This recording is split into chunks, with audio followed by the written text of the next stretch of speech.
muujinaysaa inuu yahay xildhibaan haddii ilaahay xilka ku guuleeyo xildhibaan reer xarfo ah ama matali kara Soomaaliya oo dhan marka aad iyo aad buu u mahadsan yahay xildhibaan kolay siiradiisa markaan fiiriyey ama kolay aan dadka xansaday nin fiican oo ma sha Allah kana muuqata sida hadda oo reer xarfo waa cusubay dhamaantood ayagoo ah dadka waxa xil laga raadiyay xaqiiqatan marka la fiiriyo xilka waxa laga raadiyaa reerka qofku ka soo jeedo buu ka raadiyay marka ayaguna cusubay ayaguna la hadlaa laakiin bulshada marka uu soo aruuriyay waxa noo muuqata in sidaasna aynu ururin doono haddii halkaan aan ka tagno xamar ugu tagno oo ninka soo oran doono waa deegaankaygii buu ka soo jeedaa annagu haddaan reer xarfo nahay liibaan waa musharxii ugu horreeyay ee suuqaayeera waxaan u malaynayaa waxa ku qoran wada tashi iyo isku duubni bulsho waxay la tahay inuu ka dhabeeyay hankuu noo sheegay maadaama uu ku qortay boorkiisa matalaad shacab wada tashi isku duubni bulsho iyo maamul wanaag runtii waxaan u malaynayaa dabaqadii ugu horreysay u gudbayo hadda reer uma yeerine halkaasuu ku qoray inuu inoo yeerayo intaana inagu matalayo waxaanu ku soo dhawaynaynaa in aanu raalli ka nahay inuu horreeyo xildhibaan noo yimaada oo suuqaya yeera oo waxna weydiista waxaan rabnaa annagu waa siinaynaa waana helayaa anigu waxaan ahay shakhsiyan nabadoonkiisa waxaan leeyahay soo dhawow ku soo dhawow degmada xarfo ku soo dhawow qaraabo iyo rixin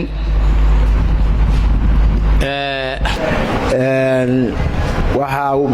xalfadaani ay tahay cawaankeedu musharaxa dowladda federaalka xildhibaanada 22 u sharaxan liibaan cali askar oo raadinaya xubin waxaanu leenahay soo dhawow musharax soo dhawow waxaan soo dhawaynaynaa xildhibaanka naga codsaday sida sharafta badan iyo qaymaha inaannu ku soo dhawayno dadkiisii dalkiisii iyo degaankii uu degaanka u ahaa xildhibaankani waa xildhibaanka ugu horreeyay oo xarfo yimaada qada sameeya yiraahda xarfo iyo taageera waxa la rabaa marka inaanaan ku ceeboobin taageeradaas odayaasha dhammaantood ana codkooda ku hadlayeen waxaan rabaa inaan mar labaad iyo mar saddexaad ku celiyo duco kaliya meeshaan lagama baahna waxa loo baahan yahay Meheri Ismaaciil Jabarti inaan xoogga siino oo ay nagala joogaan labada nabadoon isinkiina garowa joogo inaanu u tagno oo soo saarno xildhibaanka diyaar ma u nahay inaan soo saarno wadaraaro waxba dhicee darariba wadaraaro waxba dhicee darariba wadaraaro waxba dhicee darartani waa midaadi soo dhawow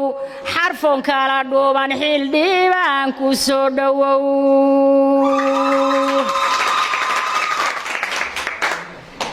وموجداد العلوس إدو مدحنماد وموجداد العلوس إدو مدحنماد وموجداد العلوس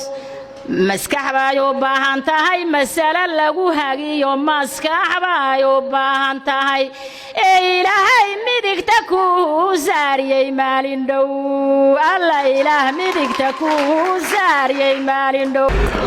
وهليي عانو عدان iyo madow iyo cid kastaba yaqaano caalamka oo dhan soo maray cilmiga iyo maadiga culubta oo dhan lagu shubay hadduu calaf ku yeeshana ictimaad xiri kara kursi buu codsanayaa ceelka reer xarfood iyo carab ay ma siiseen annaga u imaamaday caadilka ayaa kula jiro haddii aan ku hadlo codka dhalinyarada waxaan u malaynayaa kollay sida idin muuqata dhaqaaqa ugu badan meesha waxa iska dhalinyaro sidoo kale waxaan rajaynayaa insha Allah in codka ay siin doonaan beesha Meher Ismaaciil xildhibaanka maanta ka codsaday inay maanta kaliya ay codeeyaan degmada xarfo siiyay limintii koowaad baan soo dhaweynaynaa waxaan ku leeyahay soo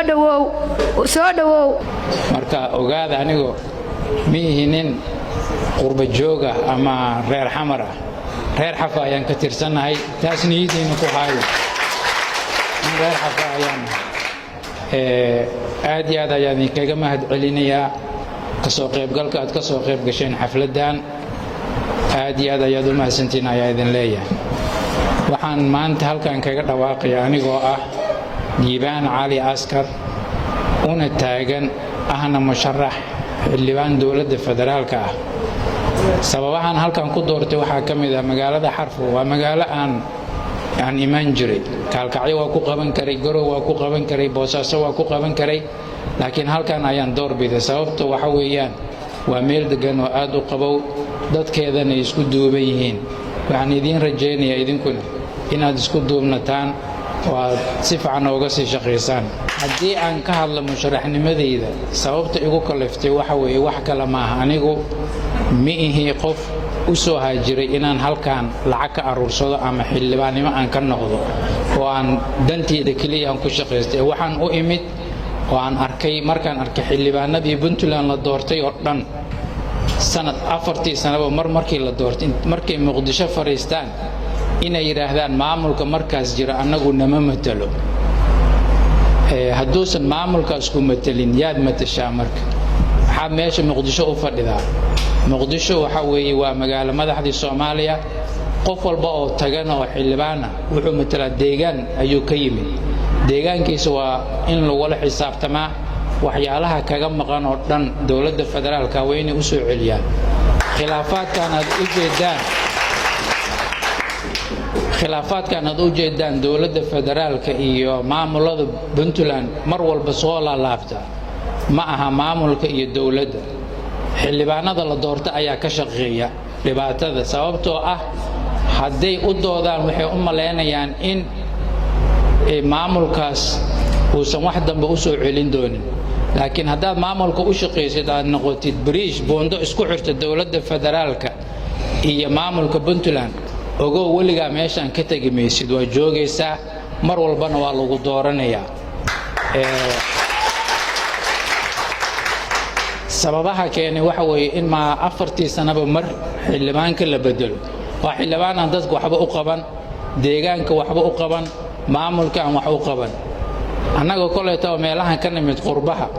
nin waxa arkaysaa xildhibaan oo lagu dhahay 40 sano oo xildhibaan yahay, markuu soo istaago laba cali isma weydiinayso, dadkii ayagoo indho laabay ugu shubayaan. haddaan tusaale yar idiin soo qaato, madaxweynahan hadda Mareykanka la doortay Joe Biden 42 sano ayuu senator ahaa, ka horna lawyer buu ahaa, 8 sanana madaxweyne ku-xigeen buu ahaa. intaas maxaa keenay in 40 sano uu kursi ku fadhiyo? dadkiisa iyo deegaanku ka soo jeeda ayuu wax u qabanayay. maantana madaxweyne ayay ka dhigteen. Soomaaliya marka dadweynaha Xarfo ama gobolka Mudug waxaan leeyahay dadka aad dooranaysaan ama dadka la idiin soo xuli doono, khaasatan nabadoonnada, waxaan leeyahay war dadka u soo xulo qof matali kara gobolka Mudug oo dhan. Soomaaliya loo soo xulo, yaan lagu xulin waxyaalaha dadka qaarkood ay ka sharqiinayaan ee dhahayaan sanadkan hebel baa iskale, sanadkan hebel baa iskale, waxba tari mayso. waa loo jeedaa waxyaalaha meesha ka dhacaya. xildhibaanada waxaan leeyahay nabadoonnada, dadka aad rabtaan inaad soo saartaan ha noqdaan dad idin matali kara, deegaankiina ka warqabi kara. markay fasaxa galaan waxay ku qasban yihiin inay idiin yimaadaan, idinla shiraan, waxyaalahay idiin qabteenna aad kala xisaabtantaan, waxyaalaha ka dhimanna aad la qabto oo gadaal laga qabto. laakiin hadduu noqdo kii maalintii la doortay idinkugu dambaysay oo markii xilliyadan camal la gaaro uu yimaado oo yidhaahdo waa intaas 3 sano iyo xoogaan waxaan ku jiray, dadkii baan baranayay, deegaankii baan baranayay. hadda okay, dadkii deegaankii haddaa baranaysay oo Muqdisho aad joogtay, markaa fasaxyada qaadatid maxaa u imaan weeday? maxaa dadku u wareysan weeday? maxaa bulshada u dhexgeli weeday? maxaa caqli iyo talo ugu soo jeedin weeday? maxaad u aruursan weeday talooyinka fiican oo aad dadka intaa la kulantid oo la sheekaysatid oo dhexgeshid? maxaa keenay inaad keligaa meel isku xirtid aad tiraahdid anigu mar dambe